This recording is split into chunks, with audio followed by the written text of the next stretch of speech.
경희대, 중앙대, 시립대의 면접에 대해서도 많이 물어보는데, 자, 그거에 대해서도 팁을 말해주는 게 좋을 것 같아요. 시립대 면접의 비중이 높고, 그 다음에 우리도 시립대 면접 준비할 때는 전략을 짤까 얘들아 이렇게 얘기를 할 정도로 시립대는 성적별로 질문의 수준이 좀 다른데 성적이 좋은 친구들에게는 생각보다 쉬운 질문들을 하는 경향이 있어. 이거는 모두 다 그런 건 아니고 한 1점대 후반 친구들한테 주는 면접의 질문들이 그렇게 수준이 높지 않았던 걸로 저는 기억을 하고 있기 때문에 상관없고, 그런데 정말 생기부가 좋아서 들어온 친구들이나 2.2, 2.3 혹은 2.4 정도 되는 친구들이 시립대를 붙었다는 것은 그건 굉장히 생기부가 좋다는 뜻이고, 그리고 면접의 질문도 이 친구가 과연 전공적 합도를 잘 맞출 수 있는 대답을 하는지에 대해서 질문하는 경우가 많아서 굵직굵직한 활동들을 얼마나 잘 조리 있게 혹은 얼마나 생각들을 많이 집어넣어서 말할 수 있는지에 대해서 따져보는 것이 가장 중요합니다.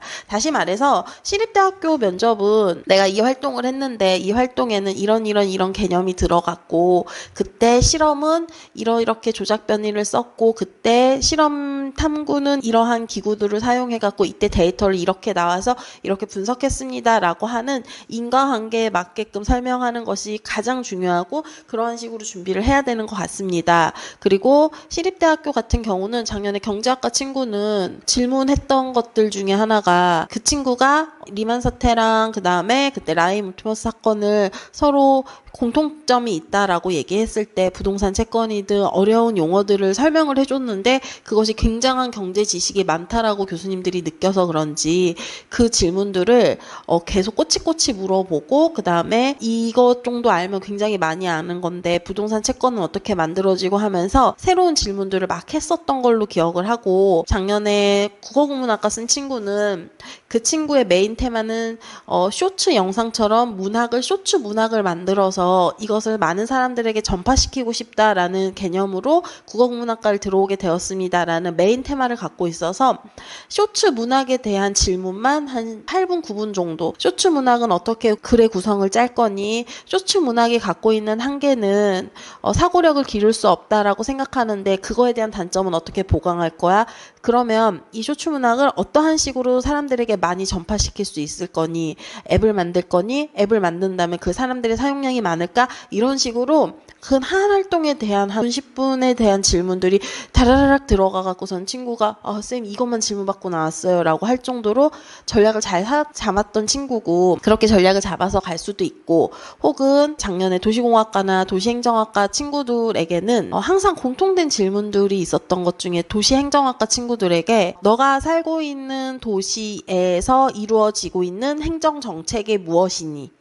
도시행정학과를 왜 들어오고 싶었니? 도시행정학이란 무엇을 배우는 학과니? 도시행정학과 행정학의 차이점이 무엇인 것 같니? 라고 하면서 시립대의 메인이 되는 학과이기 때문에 그러한 도시에 관련된 질문들이 꽤 많았던 걸로 기억을 해서 그거에 대해서 준비를 해야 될 것 같고, 시립대 면접은 솔직하게 말해서 인기 학과 같은 경우는 수학 세특, 물리 세특 이렇게 큰 줄거리를 하지만 다른 것들은 굉장히 예민하게 질문들을 하기 때문에 비인기 학과일수록 예민도가 올라가기 때문에 철저한 준비를 해야지, 꼬리 질문을 했을 때 첫 대답이 굉장히 괜찮으면 그 다음부터는 막 압박 질문하지 않고 이 정도 준비된 친구구나 하고 분위기를 풀어주는 경향이 있으니까 그런 식으로 준비를 하면 될 것 같고요.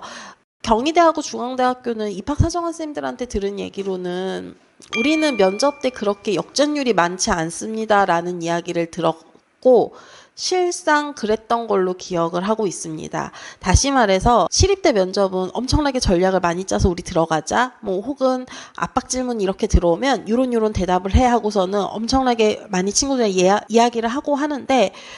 경희대하고 중앙대학교 면접은 학과마다 좀 다르긴 하겠지만 특히 다빈치형 중앙대 같은 경우는, 인기학과 같은 경우는 취업률 굉장히 높기 때문에 면접의 질문의 난이도가 그렇게 높지 않았던 걸로 알고 있고, 그 다음에 경희대학교 같은 경우는 정말 큰 틀에 너무나 쉬운 질문을 해서 애들이 나오면서 쌤 이걸로 가려질까요? 라고 얘기할 정도로 우리 학과 왜 들어오고 싶었는지, 우리 학과 들어오기 위해서 네가 했던 탐구활동 중 의미 있었던 거 무엇인지, 수학과 성적 낮으면 수학과 성적 왜 낮은지, 혹은 수학과 점수 높으면 공대 계열 친구 친구들에게 왜 어떠한 공부 방법을 가지고 있는지, 또 동아리 활동 중에서 가장 의미 있었던 거 무엇인지, 뭐 이런 식으로 큰 틀의 질문들을 굵직굵직하게 하고 있기 때문에 이거는 그냥 다른 면접을 준비할 때 하는 것처럼, 근데 이건 중앙대도 비슷하게 했고, 근데 시립대는 달랐거든요. 시립대는 저희 면접으로 많이 뒤집어집니다 라고 얘기를 했기 때문에 학교들 간의 차이가 있어서